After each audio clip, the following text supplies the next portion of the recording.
voilà, je suis toujours convaincue, parce que c'est vrai qu'on y a consacré tant de temps et tant d'énergie, ce problème de la décision, de la présomption toujours de compétence, comme normalement en justice il devrait toujours y avoir présomption d'innocence.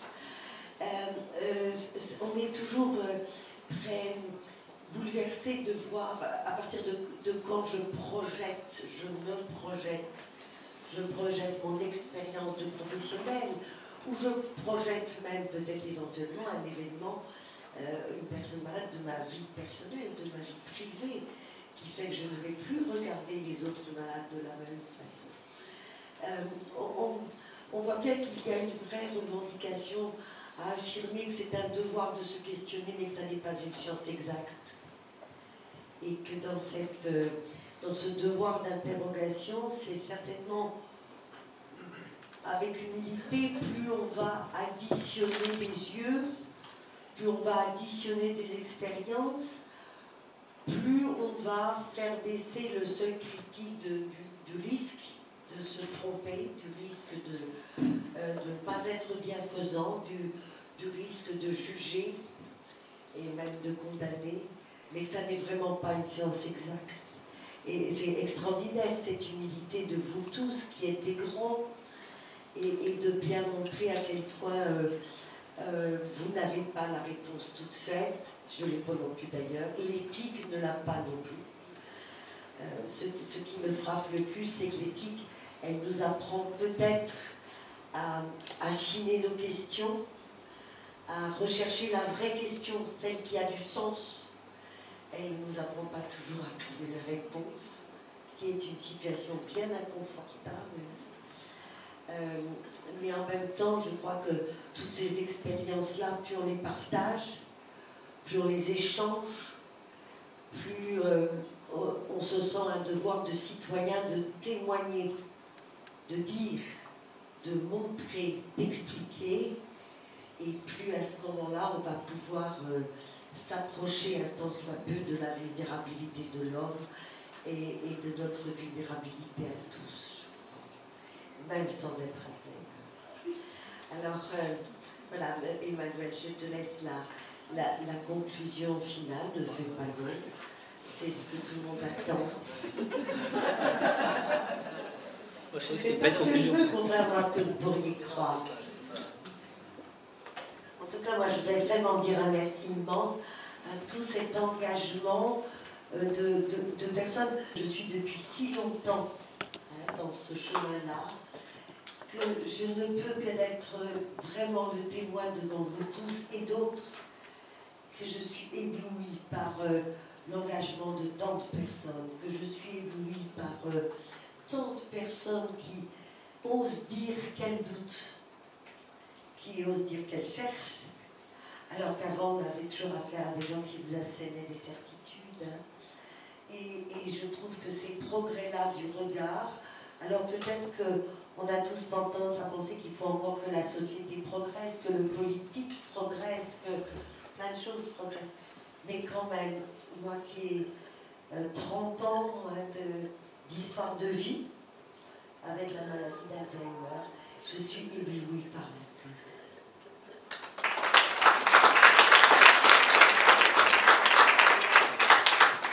La conclusion, elle sera rapide.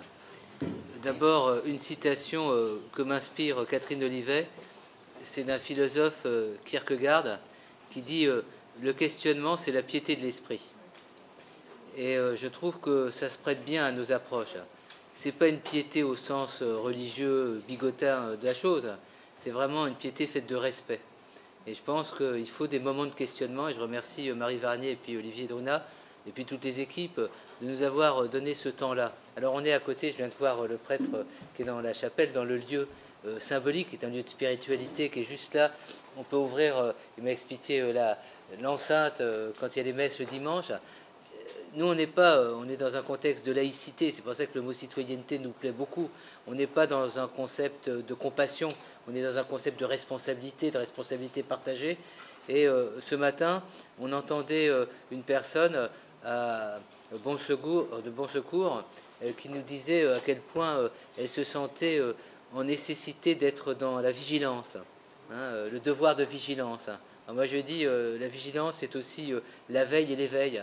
Comment rester éveillé par rapport à des questions dont on a quelquefois le sentiment qu'elles sont tellement dures, tellement complexes, qu'on aimerait un peu les oublier aussi.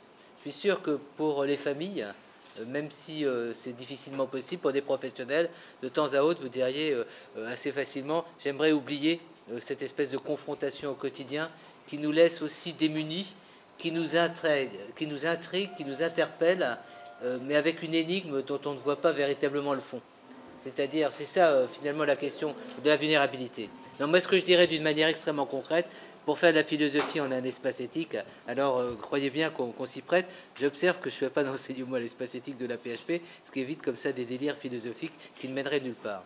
Mais je vais juste aller dans le sens de ce que dit Catherine Olivet.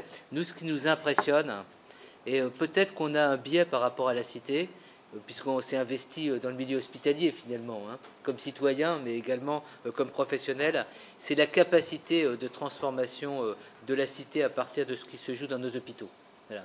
Je le dis pour vous qui êtes plus jeunes derrière, vous savez, Virginie, qui est mon adjointe, avec qui on travaille depuis des années à l'espace éthique, on disait, ce qui nous plaît, c'est les gens qu'on rencontre dans le domaine de l'Alzheimer et qui sont porteurs d'un nouveau message, et une nouvelle génération qui commence comme ça à monter, et avoir d'autres références, d'autres exigences, d'autres repères, d'autres représentations.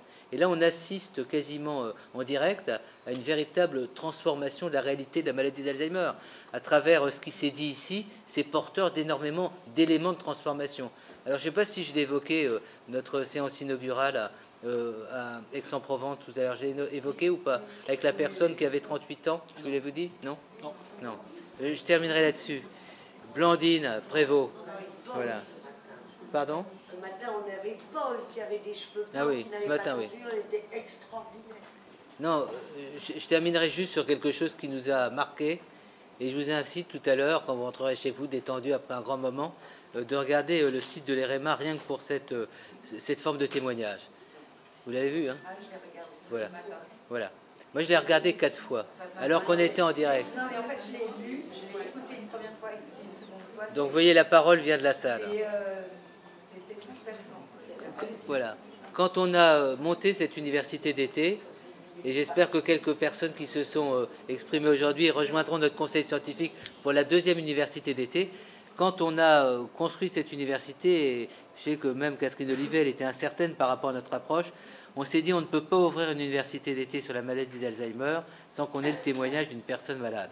Alors on sait que ça pose une vraie question.